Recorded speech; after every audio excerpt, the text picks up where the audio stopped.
عرض سلام به کانال من خوش اومدید. امروز اومدیم با معرفی یک ماهی جدید. طور که میبینید این ماهی رنگ خیلی قشنگی داره و معروف به رنگین کمان خدا. ماهی سرشار از امگا 3 و امگا 6 که برای کنترل فشار خون و بیماری‌های قلبی مفیده. در ادامه با ما همراه باشید تا نحوه خرد کردن این ماهی با هم دیگه ببینیم و اطلاعات این ماهی هم بهتون بگم.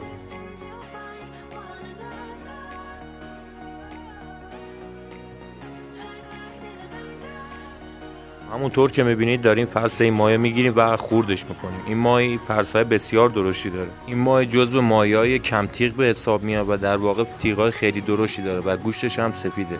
شکم پر و سرخ کردن استفاده میشه. اسم این ماهی توتی است. بهتره برای خرد کردن این ماهی از یک چاقوی پهن و درشت استفاده کنیم که بتونیم گوشت رو به دو لایه مساوی تقسیم کنیم. هنگام خرد کردن این ماهی گوشت به دو لایه تقسیم میشه، یک لایه گوشت و یک لایه با استخوان. میشه بگی ضایعات این ماهی بسیار کمه، یعنی زیاد نیست ضایعات این ماهی. و همونطور که مشاهده میکنید گوشت متمایل به صورتی داره این ماهی. ممنونم تا اینجای ویدیو با ما همراه بودید و امیدوارم این ویدیو مورد نظر شما بوده باشه.